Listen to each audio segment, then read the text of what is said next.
天津卫视大型情感节目《爱情保卫战》。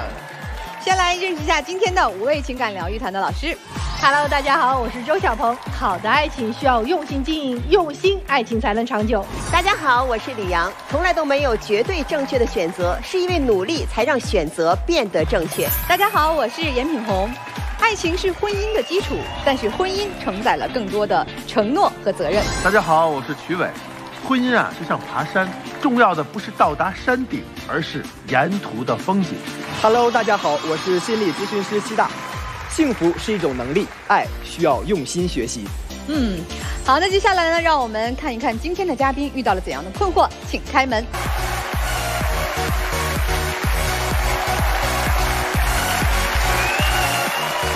首先要疗愈的是本期第一对情感嘉宾于先生，46岁，来自吉林，个体；胡女士，45岁，来自吉林，个体。他们究竟遇到了怎样的情感困惑？你觉得对方是什么样的人？他是一个说话特别不算数的人，而且总爱画大饼，总是出尔反尔，而且脾气特别不稳定，总爱发脾气，我受不了了。哎呀妈呀，一天事儿挺多的，爱慕虚荣，还不知道满足。你对这段婚姻的感受如何？我感觉我被骗了，他一天事儿这么多，我心里还不平衡呢，要求我这个要求那个，我凭什么做到？本来我以为二婚会很幸福，没想到我被骗婚了。我们领证才不到2个月，他就像变了一个人一样，他承诺我的东西都没有做到，我认为他就是在骗婚。我今天来就想问问他，他承诺我的东西能不能做到，我们的婚姻还能不能继续？哎呀，这事儿可大了，俩人都说对方骗了自己，都上当了。哦，二婚是吧？是。结婚多久了？我们领证不到2个月。就闹到我们这儿来了。是。那谁先说说到底谁骗了谁呀？那我先说吧。我觉得他骗了我，我就觉得他就是一直在给我画大饼，因为我们是经人介绍的嘛，然后谈恋爱也得有1年多了。在谈恋爱期间嘛，我有跟他提过，虽然说是二婚，但是我也要那个仪式感，我要他那个给我10万块钱彩礼，然后买一点首饰什么的。然后他当时他答应了，但是过了一段时间，他跟我说，他说的就是今年做生意不是亏了嘛，他说的手里还有一些现金，然后说这个现金留以后再做生意什么要用，这个彩礼就先别要了。婚前就是有一套100多平的房子，然后说这个房子填上你的名就当做彩礼了。我说那也可以哈。不管是什么，就是给我一个态度就可以。然后等我们登完记之后，我有跟他提过这个，每次提的时候他都推脱我。然后最后一次提的时候，他跟我俩发脾气了，我俩大吵了起来。我那房子比你贵4、5倍呢，我为啥要写你名上啊？那关键当时你是答应我的，你承诺我的，你现在你又反悔了，又为什么？你不承诺我的东西，我现在可能管你要吗？最后我不也写上你名上了吗？哦，嗨，写了名了呗。老师写的名，你知道是因为怎么写的吗？是然后把我的婚前的，我自己也有一套房子，反正面积不太大，然后填上他的名字了，然后才把他的那个房子填上我的名字。你要是这么算账的话，你原来只要10万的彩礼是吧？他说他的房子是你房子4、5倍的价格呢。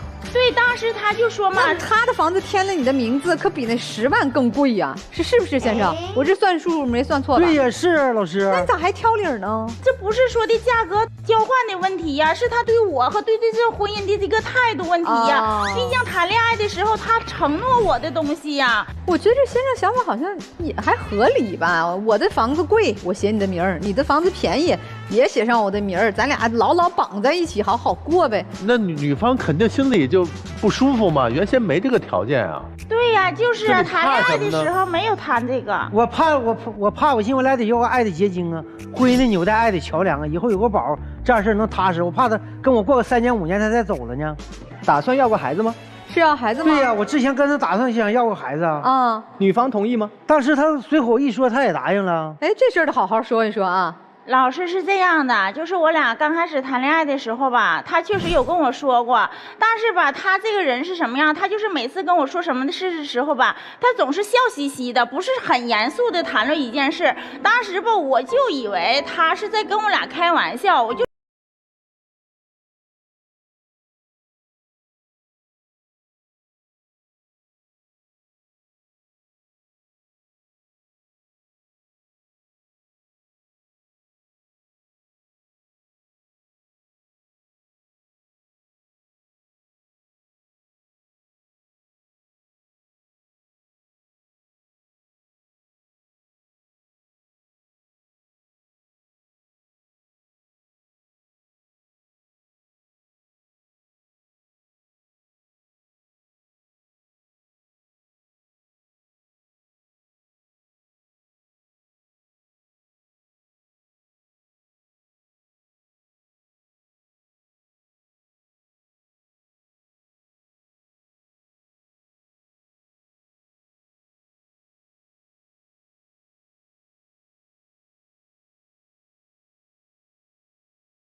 的吗？我不是骗他，那当时他跟我说的时候，他不是很认真的说，一直就是笑嘻嘻的跟我俩谈论事情。我真的就是很开玩笑的一句话跟他说，我说那你要是添上我的名字，我就跟你生，就是一句玩笑话。但是咱把这事放一放啊，我觉得要孩子是先夫妻俩得相爱，水到渠成，得适宜生孩子，咱才生孩子。首先你们现在连个房子财务都整不清楚，也还不到谈生孩子的份上。二一个，您二位一位45，一位46，咱就想要孩子，他就真能要得上吗？我必须顺其自然呗。我问你先生，如果你太太说我愿意，我生，但就没怀上没生，你咋的？那我就寻思这3年2年没有，就顺其自然了呗。啊，就你也能接受是吧？对，我也要他个态度，就是老师。听懂了吧，女士？现在他一天事儿的，还朝我要车子。老师是这样的，谈恋爱的时候，那肯定是说的2个人被好的方向走嘛，说就谈论以后的生活，想的就比较长远一些嘛。他有一台车，我那个小正正吧，已经就是下来也好几年了，然后我就提我说我挺喜欢车的，就是聊到这块了嘛。完，然后他说的那等咱们结完婚之后，我给你买一台。当时我还挺高兴的呢，我说的我不需要太贵的，有一个代步的就可以。完，他说行，给你买一台。完，然后登完记之后，我跟你提，你是不是又跟我吵起来了，又大发脾气和我？那我大发脾气，我说我去年亏了10几万，我说那以后再给你买不行吗？那你天天事儿非得就要买。那是不是婚前你答应我的，你承诺我的？那你这明显你这不就是在给我画大饼吗？那我答应你，我承诺你的，过3年5年我挣着票了给你买不行吗？那3年5年过去了，你要是再挣不到呢？那我这个车是不是又成为泡影了？那你为什么你说的话就做不到呢？作为一个男人，那应该说话就应该算数啊。他现在没钱给你买啊？就是。当时他没钱给我买，那他也可以好好说呀。那你看他刚才那个态度，那你希望他就很让人生气。你希望他怎么说呢？起码得有个好态度啊！上来就说我发家致富来了，我发家致富我就不找你了，我就找更有钱的发家致富了。那你不天天事儿的，不要这就要那个，老公买这，老公买那个吗？对你不好吗？你说，衣食住行、柴米油盐酱醋茶，我对你不好吗？柴米油盐你还值得一提吗？那咱俩在一起生活，那作为一个男人，那柴米油盐，那你为这个家承担点不应该吗？你说我男人对他不好，你带了这个宝6岁，我对他不好吗？哎，说这个很重要，对孩子好不好？那说心里话，老师，对我家孩子确实是挺好的。领到外面的话，外人看不出来他们俩不是亲父亲。你看出来啊？这我听了都挺感动的。那但是他这是2码事啊，那他不能规划成一个问题呀。哎，女士，你老公是有钱不给你买呀，还是就没钱买呀？老师，他就是有，他就是不想给我买了。他现在我俩领证了，他就觉得生米煮成熟饭了，买不买无所谓了，反正我不给你买了，你也得跟我过呀。领证主要是这个觉得心里不舒服了哈。对。他有多少钱呀？你知道不知道啊？你老说他有，就你们家钱谁管呀？你有这财政大权不？哎呀妈，老师别提财政大权了，因为财政大权我俩又吵了。因为就是谈恋爱时候我俩就聊嘛，我说的那个亲爱的，我说那咱俩结完婚以后，那财政大权归谁管呀？那当然媳妇儿管了。那老公赚钱啊，媳妇儿花。那个我是外边的搂钱耙子，你是装钱匣子。那老公挣的钱，那当然得由媳妇儿管了。但是登了记之后又不那样了。他说的，凭啥给你管呢？你又没给我生个宝。女士，你上一段婚姻是因为什么原因离婚的？就是因为那个我前夫他没有承担起就是家庭的责任和担当，然后什么事情他都要听他母亲的，赚钱什么的也都不交到家里，这个钱也得由他母亲保管。丈夫呢？你的那个，我不是妈宝男，老师。你上一段婚姻分家产的时候，你分出去多少啊？上一段婚姻家产是我俩1家1半，跟前妻折损还是挺严重的，是吧？对，完了那个我前妻是天天马上成，饭也不给我做，也不着家，完了就分手了。明白了。现在所以我有点害怕了。明白了。我寻思考验他几年。那你结婚前你别跟人承诺说媳妇儿咱俩结婚就给你呀，这不是承诺但是不对吧？咱有女士的话说，那女士当时是开玩笑说的，那不当真啊。不，她真的很想承诺，但是她觉得现在承诺有点早。考验期。对，你这个考验期应该放在婚前。婚姻是什么？就是婚姻代表我们彼此承诺，我们彼此信任了呀。啊，你婚后考验。我个人听起来，你们这可能感情基础没有那么牢靠，感情没那么深，是不是？不坦诚，两个人之间不坦诚。你们感情好吗？请问，咱就跨过钱这事儿。他一天事儿的，又把我经济大权这个那个，你说我对你好不好？啥没给你买，保啥吃喝。再说平常他有病，晚上我上药店3点多去给他买，凌晨还想吃榴莲，我2点多就去给你买去。说实话，老师，就是平常日常生活中吧，他对我吧，就是各项照顾啥的，还有对我家孩子各项照顾啥的，你确实挺好。但是我觉得一码归一码。现在没有那个经济条件，那非得要着急买车子干嘛呀？我真正意义要的不是说的你非得要这台车，你知道吗？要的是这个态度。你要的是态度，那他对你和对孩子也都很好，这不也算是态度吗？他要的是钱的态度。还有一个，我母亲要接到这儿，他也不让，咋回事？我们婚前的时候吧，我有问过他，因为他父母嘛就在老家，在农村嘛。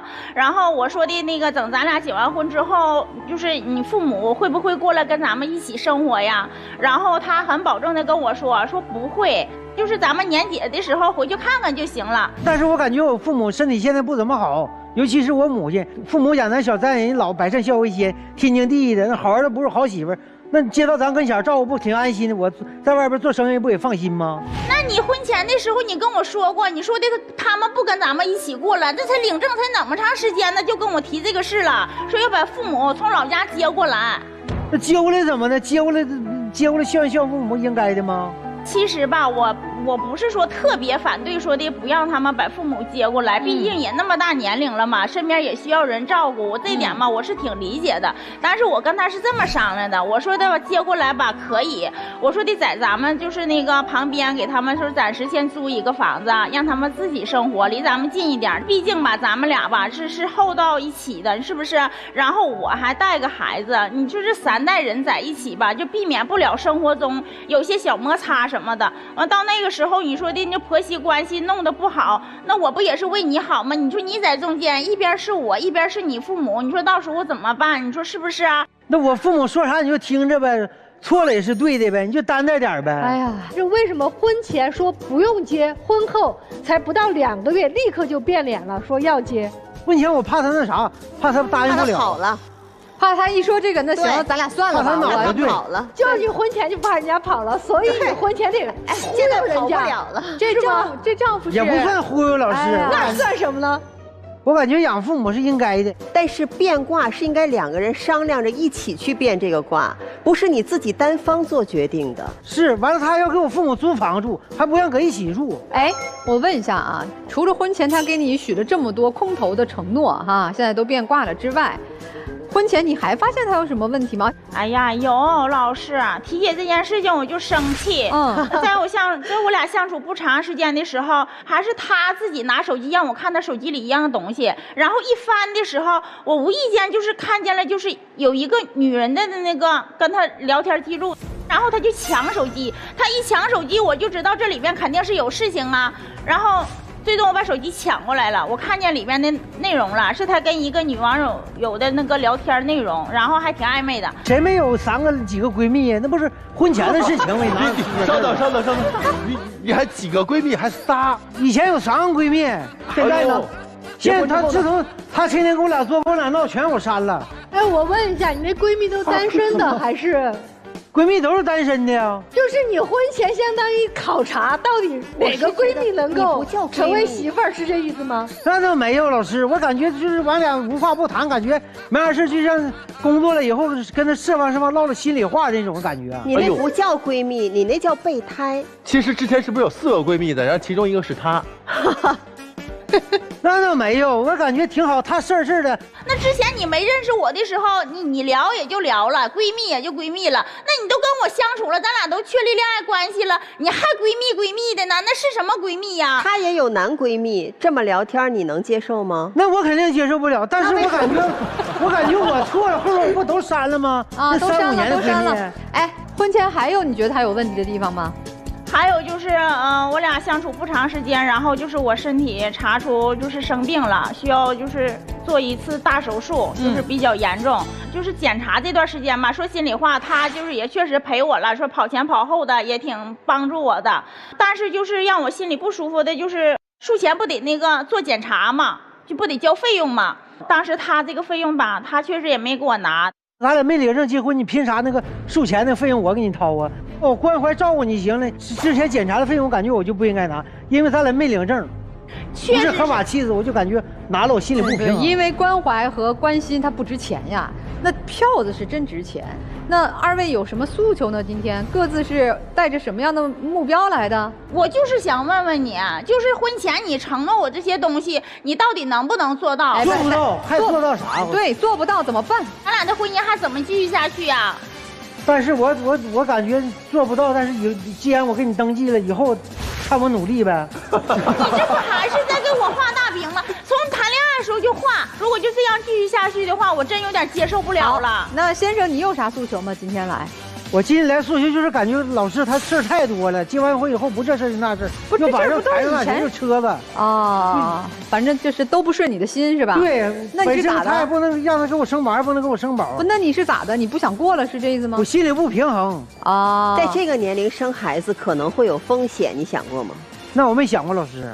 现在想一下，孩子大人都有风险啊。你说的风险还很大，细想也对，老师。所以现在重新说一下你的诉求。现在我的诉求就是以后吧，我俩既然都结婚领证了，我就想好好的过日子，就想让他听你话是吧？对，夫唱妇随，牵手不放手，过好往后余生，白头偕老。这都是水话。牵手。你的具体就是希望婚后他听你的话，这是你的诉求是吧？对，来吧，你们俩是情侣还是夫妻啊？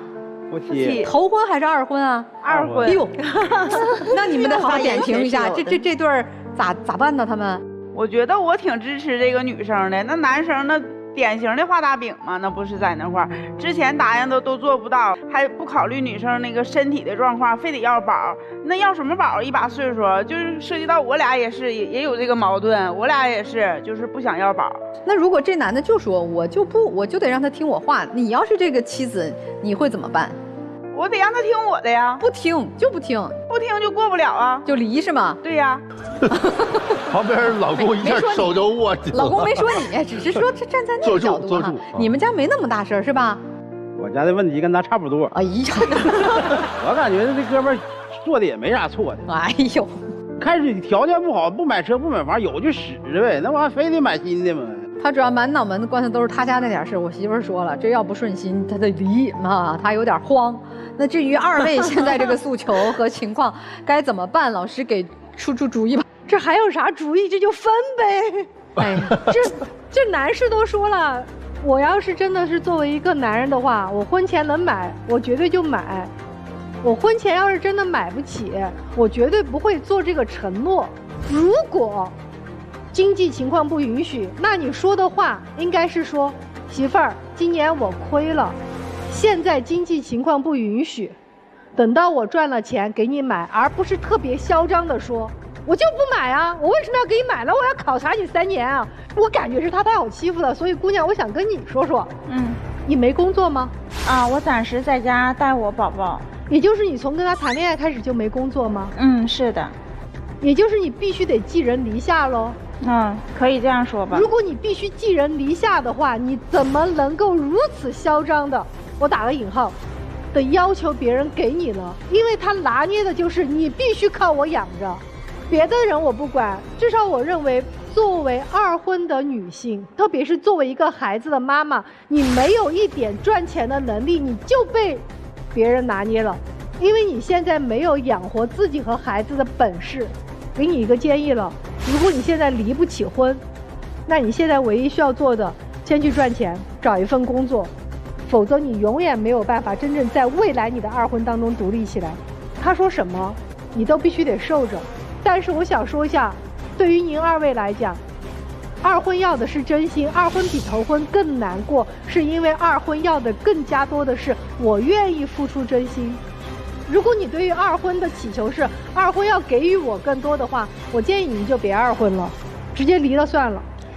我有一个形象的具象化的东西啊，比如说小朋友有一个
40多岁的两个人都离过婚，都有孩子，在这儿干啥呢？一个个理直气壮的，咋的？别人都欠你啊？你老婆欠你的吗？啊？不欠我的。不欠你的，你那么理直气壮的说，我之前承诺的，现在变卦了，怎么着？你出去做生意跟人承诺了，你变卦，你还有信誉吗？谁还跟你合作啊？所以怎么就那么理直气壮？我都不理解哈。你不就欺负他没工作，带一个小姑娘，经济来源没什么，你不就是因为他有这个软肋吗？善良的人是不能把刀插在人家软肋上的，善良的人是帮人家长出骨血，让他有一个独立人格成长的这样的能力。女生也特别奇怪，你也咋那么理直气壮，还在场上喊着说你凭啥不给我买车呀？你为啥不加我房子？为啥加你啊？人家20多年工作打来的家底儿，你参与了吗？你就要加你的名儿？你就因为嫁给他了，你就得得到一辆车吗？你咋那么理直气壮？是他变卦了，他承诺没兑现，这是他的问题，你没有你的问题吗？你自己好好想想，你45岁带着一个6岁的女儿，自己没有独立生活的能力，一个不能独立供养自己女儿成长的妈妈，哪来的那个底气呀？什么都没付出，什么都没贡献，嚎嚎的就在那儿喊我要得到，凭啥呢？他的话非常难听啊，一个男人这么说也特别的不应该。但你换个角度想，他没道理吗？我娶你，你嫁我就是为了那辆车，就是为了加名字吗？我现在给不了你，你就跟我翻脸天天喊吗？他心里也不爽啊，他算计挺讨厌的。但是你这么理直气壮的要也挺讨厌。本来在一起，我觉得你俩挺好的，互相能够提供对方需要的东西，也有一定的感情基础，也年貌相当，他也愿意帮你抚养孩子，对孩子也不错，多合适的两个人啊！他就希望有个人回家做口热乎饭，把家里收拾干净了，温温柔柔的，对吧？老师说的对，非要弄成今天这剑拔弩张的干嘛呢？好日子都不想好好过。所以我的建议是，你的承诺该兑现的兑现，不能兑现的好好商量，好好表现。你不要理直气壮的提要求，做到那个份儿上，自己去独立生活，自己创造独立的人格。伸手要钱的日子好过吗？你要人家给吗？我问先生一个问题啊，在初婚的时候有这么算计过吗？没有。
2个大字就叫交易。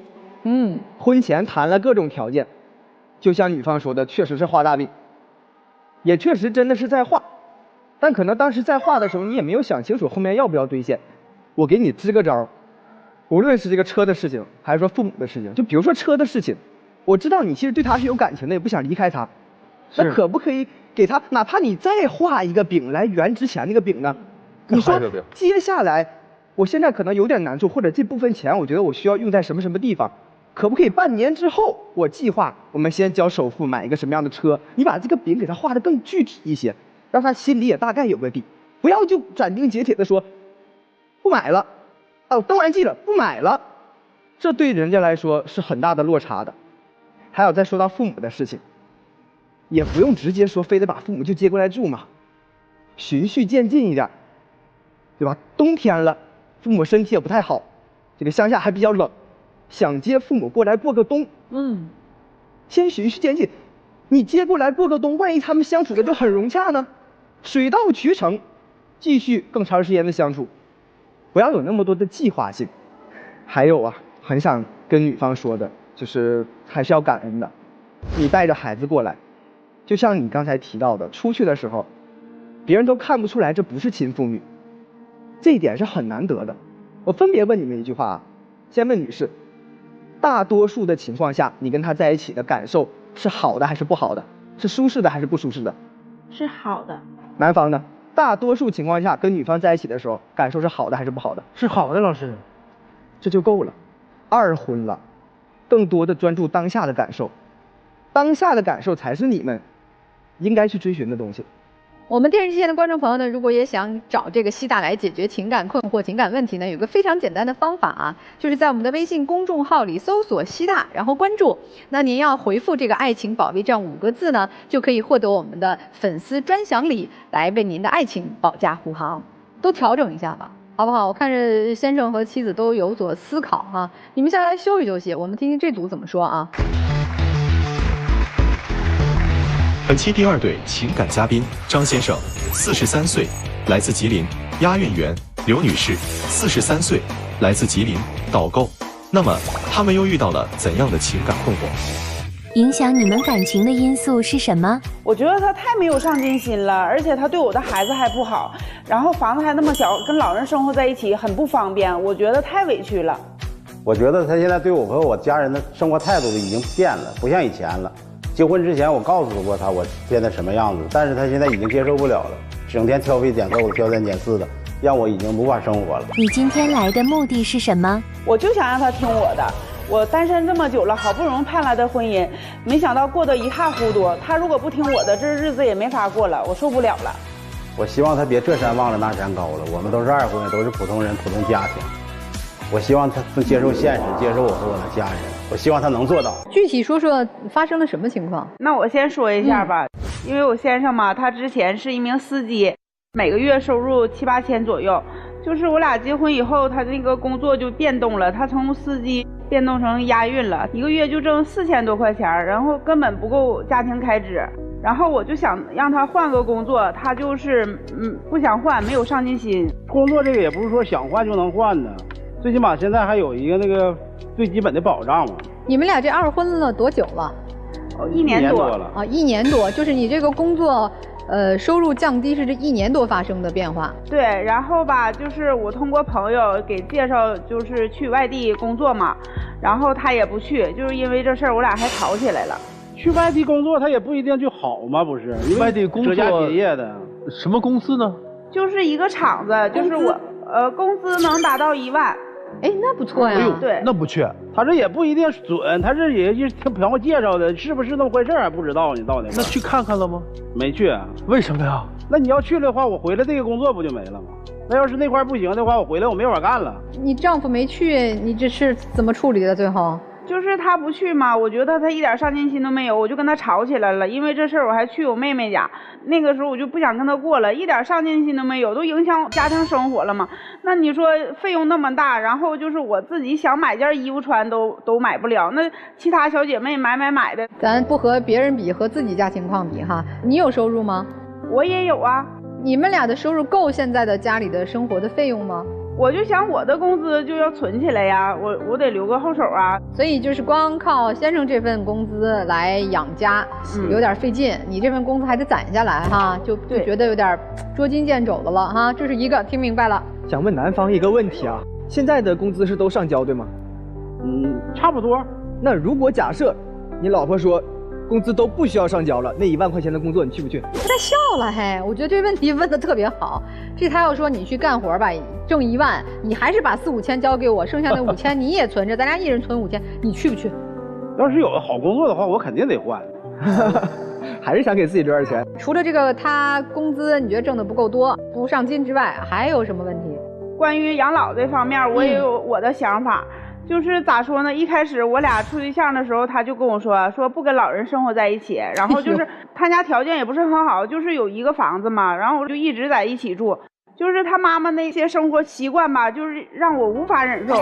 就比如说他洗衣服，就是内衣，他是跟外衣放在一起，放在洗衣机里洗的。然后我就跟他妈妈说过，我说这个内衣不能放在洗衣机里洗，我说这你洗完了我还怎么洗衣服了呀？他那么大岁数的生活条件就那样，不是这问题，你买一瓶好的消毒水就解决了呀。关键你说他这么大岁数，他就养成那个习惯了，你想让他改，他也改不了吗？不是，他不是一瓶消毒水的问题，是他不去改的问题。就每次马桶他都冲不干净，而且他冲完马桶，他从来不回头瞅瞅冲没冲干净。我每次去上卫生间，我都得给他刷一下马桶，知道吗？成天刷马桶。行啊，反正就是嫌弃呗。你拿这么隐私的，而且家家户户都可能遇到的问题，你拿出来这么数落一老人，我听着确实不舒服啊。实话实说，我为什么要拿上来说呢？是我在家的时候跟他沟通过无数次，他都没有做过改变，改不了。那为什么改不了呢？那老了，那是太老了，还瘫在那儿不能动呢，咋的？扔出去？不是老师，就是他真的瘫到那块不能动了，我也可以给他就是擦屎擦尿，但是他现在能走能撂的，对吧？他现在是一个完全健康的老人，他为什么不能把自己的卫生整好呢？行，那这事儿你老公能不能干？他根本都不干，我没法干的。我白天早晨起早上班，晚上回来的时候，我回来的时候他俩在家，你说他俩发生啥事我也不知道。他不是也上班吗？他也是下班过后才回家的呀。对呀，我也上班呢。他上班，他的工作自由，不像我那个是天天秉持有点儿。现在老人的情况呢，还在家里住吗？还是在家里住？还在。就是我跟他说过，我说不行，让你妈去你姐那儿吧。他说啊，养儿防老，他妈就必须得在他那儿。我说那为啥就非得在咱们这儿呢？那咱们条件不好，让他去他妈那儿。给我妈送我姐，我姐在西安，在外地，你说怎么给他送到那儿去？到那块人生地不熟的，你叫一个老人怎么生活？我姐跟我姐夫也不在家，人有工作。女士，你是从嫁到这家来就和这个婆婆一起生活的哈？对。那你当初为什么就是知道嫁进来要一起生活，咱就不嫁呗，谈不拢就不嫁呗，都2婚了。就是当时我就感觉像是恋爱脑似的，我就觉得一切都能改变，就是没有想象的这么糟糕吧。然后行，对，这是婆婆的问题，觉得很难相处啊，也不愿意忍这些婆婆的不好的习惯。还有什么问题？那还有小的问题，就是我儿子的问题。就是我儿子今年上大学嘛，然后你看我作为一个母亲，那我肯定得给孩子预备点东西嘛。这个是人之常情，我就给孩子买了台电脑，结果他呢就生气了，跟我。不是你买电脑行，你得告诉我一声，对不对？他自己把钱存，我的钱也给他，都存起来了。去年吧，就是我俩吵吵的时候，我说我车要交保险，我管他要钱，我说你给我拿钱，我要交保险，说我钱没有了。我说你钱呢？我给孩子买电脑了。我说那你怎么不告诉我一声？我都不知道。我想问一下，等于你生气的点是他花了那个钱，你更生气，还是说他不跟你打招呼你更生气？不跟我打招呼这个态度，我就是我受不了。如果他跟你打招呼了，他可以买吗？可以，如果我的经济条件可允许的话，我可以给他买。那这一台电脑多少钱？当时我花了4000多。可以吗？你觉得你们家经济条件能让你夫人给他自己的儿子买个电脑4000块吗？要以前的话，以前就说现在。现在的话有点勉强，但也还凑合是吧？对，一个月工资4000。对。那你意思一点能力没有，就1分钱不掏了呗？我这母亲就白当了呗，白管我叫回妈了呗？现在等于孩子上大学，你要付生活费是吧？我不用付生活费，就是当时我跟我前夫离婚的时候，就是我也不用给生活费，就是偶尔给孩子买吃的、买衣服什么的。所以其实儿子没有这个固定的每月的这种经济压力和负担哈。对，没有。你有孩子吗？原来我没有。所以你不平衡哈，给他儿子花了钱买电脑，你不舒服。关键是他不告诉我，啥事我都不知道。关键是不是你知不知道？那咱们不提这个钱的事儿。我再跟你说一下，老师，就是我家孩子高中的时候离我们很近，孩子是住校的，就是他没有一次主动说把孩子叫出来改善一下伙食啊，周六周日休息的话来家里住一宿哈，吃点啥好吃的给他做做。还有一次我儿子来了之后，他爱搭不起人的，你知道吗？那他不也是没搭理我吗？那他是一个小孩，你是一个成人，你跟小孩我一个大人，我还能上赶子是他呀？儿子不跟你们住吧？不跟我们住，爸爸家住呢是吧？对，就偶尔来看看是吧？对。那你是干啥的？偶尔来你也不说给人个好脸。我也不是不给他好脸，关键是我俩没啥共同语言。现在的年轻小孩跟我干没有话。行，可以啊。还有一次是啥呢？孩子来了，我都把食材买好了。他平时在家他做饭，因为我做菜也不好吃，然后他平时都能做饭。等到我儿子来了之后，他可倒好，赶那儿进屋打上游戏了，他也不做饭了。那你一下厨房做了，用不着我了，还用我干啥呀？那平时你咋能做呢？那平时家不没有人吗？那我不做咋整？你不做还不让我做？现在你能做，我就不用。这句话，先生，我听出你这带着气儿。这是什么意思？跟您刚才解释可不一样啊。你是不是看着人家有个大儿子，自己也想要个孩子呀？对他就是他想要，现在我也是想过，但是我也跟他说过，是想自己要一个了。你看，是这样的，老师在这儿呢。我俩处对象的时候也是经过朋友介绍的嘛，就是我俩加微信的第一天，我就跟他说，我说我不打算要孩子，因为我毕竟都这么大岁数了，如果你要是想要孩子，咱俩彼此别耽误时间。然后当时他是这么回答的，他说的我对孩子没有概念，听你的，就是意思你要想要就要，不想要就不要，这是他答应我的。然后现在可倒好，他反悔了，他成天跟我俩磨叽要小孩啊，说自己这么大岁数没有孩子，以后老了怎么办？完然后我就说呀，我说那你对我孩子好点，那他不可能不管呢，咱俩生活在一起，那孩子你要是对他好，他不就对你好了吗？那都是相互的呀。那我要老了，他要不管我咋整呢？那我不得有个？那你就这样式带他不起理的，他能管你呀？那小孩子也都知道好赖。你们都扯太远了，这感情都没培养起来呢，还想着什么将来谁给谁养老，这都扯太遥远了啊！他想有孩子，我跟你说，老师怎么要孩子呀？我们俩还有加上他妈，我们住在一个不到60平的房子，你说再要一个小孩怎么生活呀？你能给孩子带房子没现在大，别把孩子都养大。哎，女士，这话说的对。女士，你自己没有房子吗？我没有。你上一段婚姻是孩子多大的时候你们离婚的呀？7岁。那就11年了，离婚，对，单身了有10年才遇到的他。对。可老公说呀，以前你房子更小，还要孩子呢。那不是，那你说你现在能跟过去比吗？那从孩子生下来，奶粉、尿布，然后上学，那是一笔多大的养法，富有富的养法。那每个孩子，你看谁家孩子是饿死的，不都是养不大了吗？哎，品红，你看这逻辑啊，女士借机又转到了你得上进，得多挣钱。他老说我没上进，我要感觉我要有孩子的话，我有一点压力的话，我还能干点啥？男方，我想问一下，那你之前那段婚姻没有孩子吗？没有。为什么呢？我俩开始结婚2年的时候有过一个孩子，孩子就是没留住，完了之后就再一直没有。那你为啥跟人离的婚啊？不会是因为人家不能生育吧？那不是。哦，那你离婚多少年了？4年了，一直没有遇到合适的。我那时候我都不想找了，原先那个前妻也是像他似的，挑我妈这个毛病那个毛病，也是跟我妈有点来不来。我跟他认识之前，我就已经跟他说过，我说我妈不爱收拾卫生或者咋这些毛病，我已经跟他说过。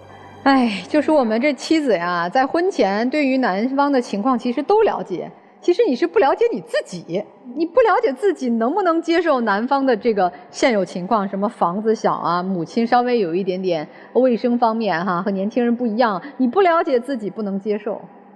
我觉得你不了解自己不能接受和感情，我觉得有很大的关系，还真不仅仅是生活习惯啊。咱们再听听，你们还有没有其他的事情哈？还有就是现在他工资都不交给我了，你知道吗，老师？哎呦，不知道，刚才一直不是说上交吗？我就这几个月就没交。为啥不交？就这几个月挣的少，车保险了，或者是你就开车之后，我就是挣点就自个儿零花钱了，就是。那你咋不说你跟同事出去大吃海喝去呢？那你说在外边跟同事出去吃饭，你同事招呼去个会啥的，你说能不去吗？我在家做一大桌子菜，等你下班回来吃饭。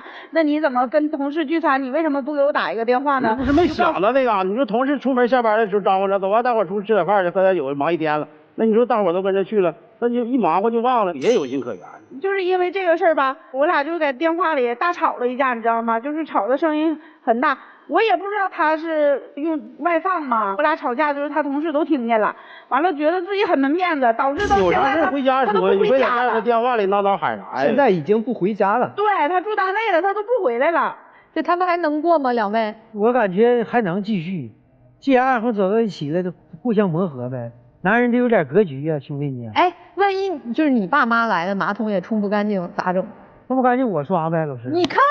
他从来他都不刷，你知道吗？就有一次他妈整完了脏了，就他下班回来了，他上趟卫生间出来了，结果完我再去，那马桶还在那挂着呢，然后我就发脾气了。妻子呢，和你们家情况不太一样，事儿大面上是一样，但细节不太一样。是。你站谁呀？他俩你站谁？那我还是站在女嘉宾这方，但就别说别的这些琐事、家庭琐事了，就拿孩子这一块吧，我就觉得男嘉宾做的不对。人家都说爱屋及乌嘛，我就感觉他也并不是特别爱他的妻子，就对他的孩子来说，孩子平时还不来几次哈，就是作为一个普通朋友家的孩子来，咱们也应该热情的招待，对不对？所以对比一下，你老公这方面是不是？那我觉得我老公这方面做的挺好的了啊，是。你们觉得你们俩的日子过得比他们家呢？谁过得更差一点？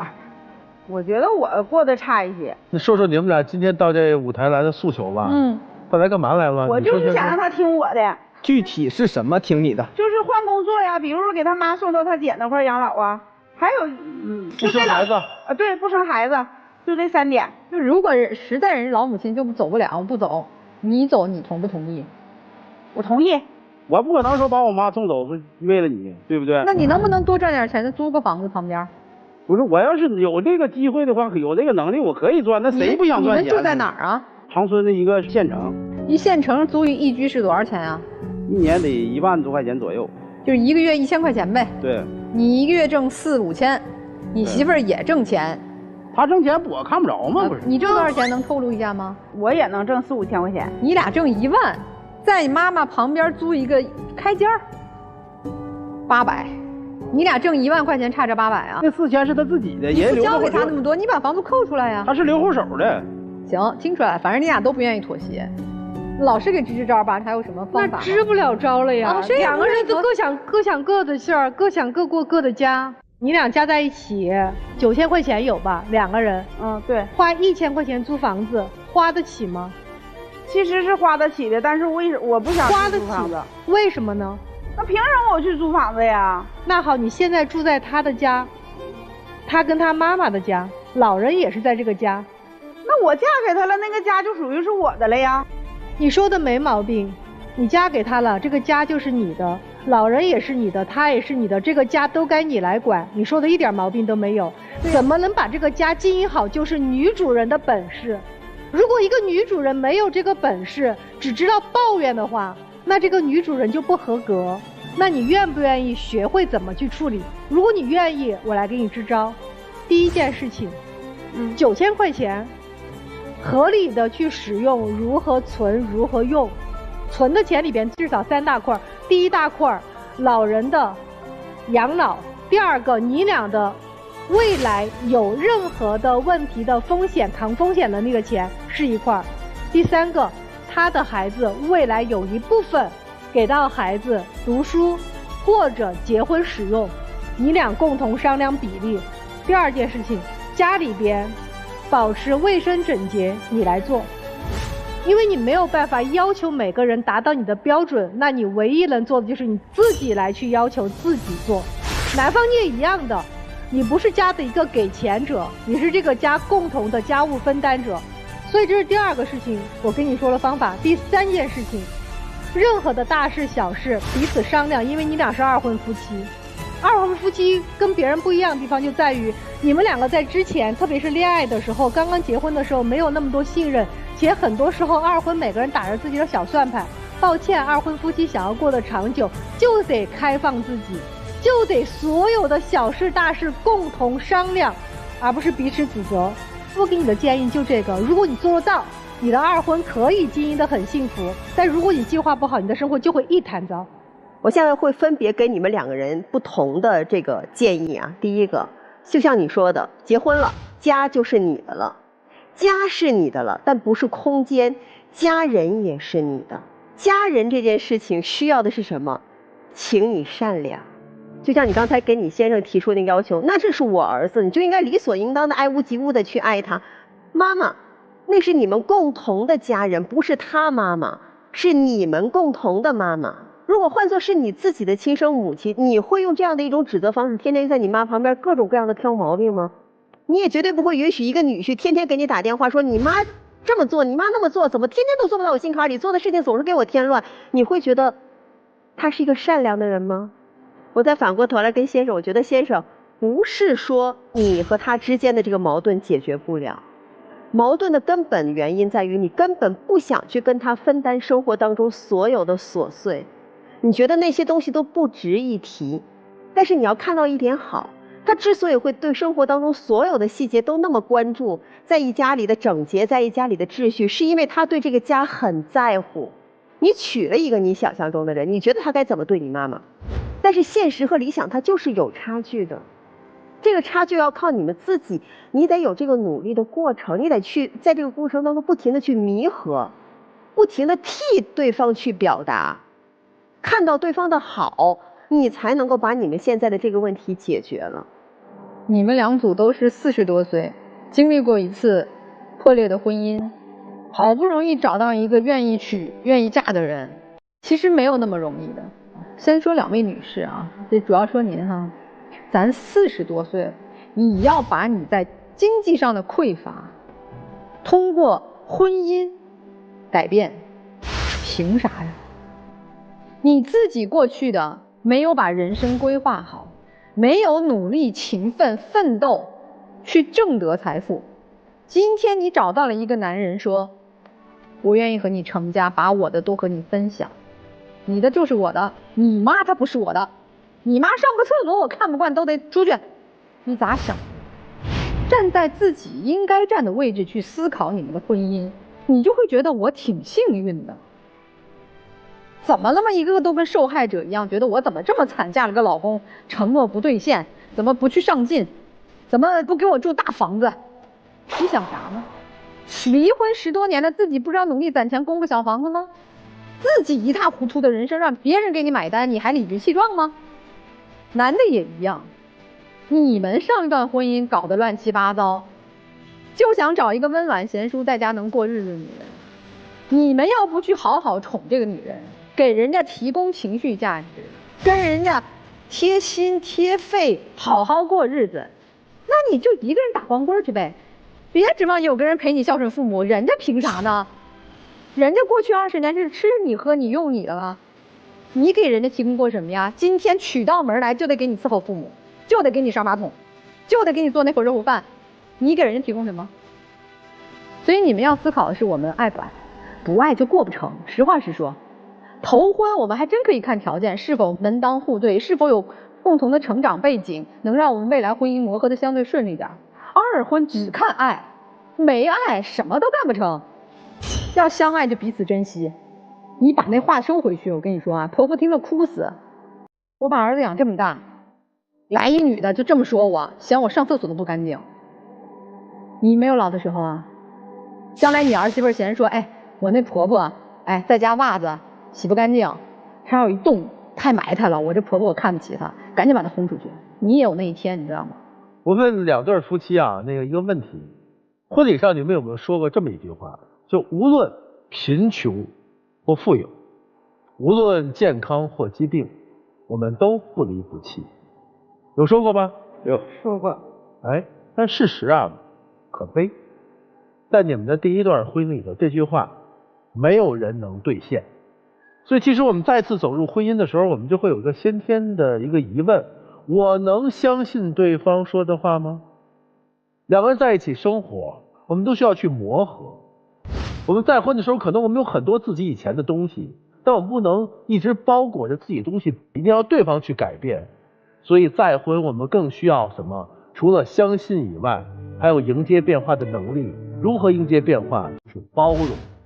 谁都想去接受幸福，但我们先放掉自己的过去一些包袱，去勇敢的去迎接变化，这样日子才会过得好，好吗？两位，我们勇敢的相信对方一次吧，相信对方爱自己，然后用行动来表明我们的爱是真诚的。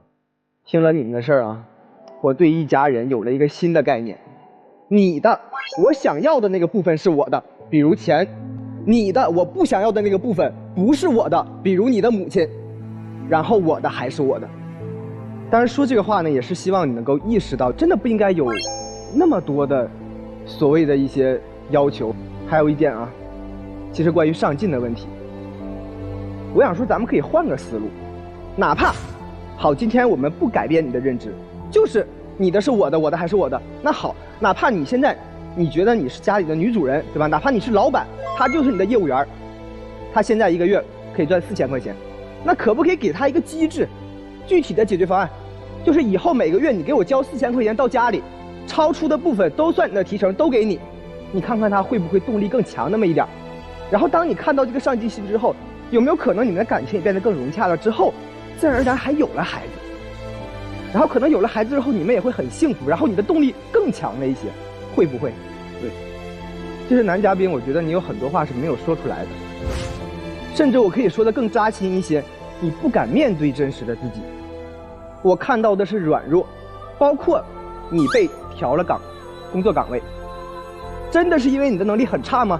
也可能有一部分原因是他们觉得把你调了，哎，可能你也不会再做什么，或者可能也没有什么，把你调了就调了。然后包括他心中的情绪，还有很大一部分的来源是，我用一句话来形容，就是我凭什么对你孩子好啊？你对我妈都不好，我凭什么对你孩子好？一直在计较，希望你们以后都能真实的面对自己啊！谢谢西大。如果电视机前的观众朋友呢，也想找西大来解答您的情感困惑的话啊，有个非常简单的方法，您可以在微信公众号里就搜索西大，然后关注。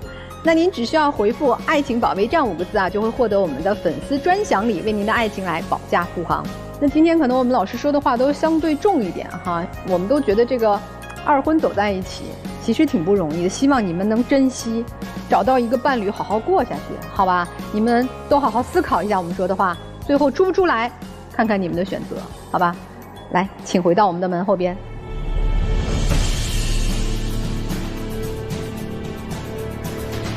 好了，看看我们今天第一组嘉宾的选择吧，应该会出来哈。有对比，两组一对比，这一对应该还觉得自己还好，就至少男方更有能力一些，是吧？对，但态度也挺差。有时候就是人比人，有时候你会觉得反而踏实，哎，他会觉得我老公还靠谱点儿哈，对，哎，还管我孩子，对。好了，看看他们的选择，请开门。啊，必须的。哦。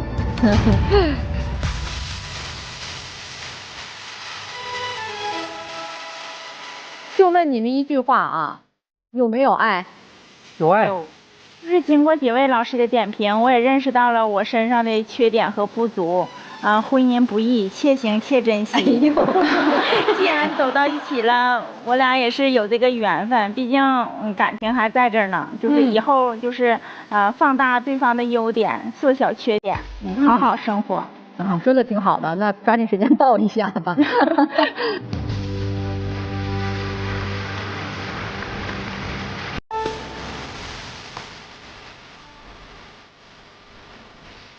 好吧，珍惜你们的婚姻啊，才2个月，希望2年、20年，你们依然能牵着手，好吗？好，谢谢吴慧，谢谢老师。再见。再见。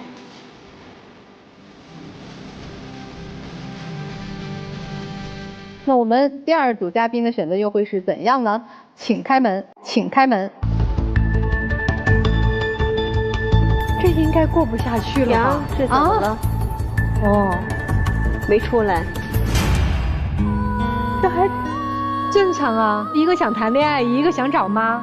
这一旦有了嫌弃呀，很多东西就改不过来了。所以我就说嘛，这个二婚真的要看爱的，爱是一切情感的基础，也是婚姻能够持续的一个内核。也希望大家都能珍惜自己的婚姻、自己的情感吧。希望我们都能拥有和睦、幸福且长久的婚姻。好，也谢谢我们今天5位老师的分享，感谢电视机前观众朋友的收看，我们下次再见。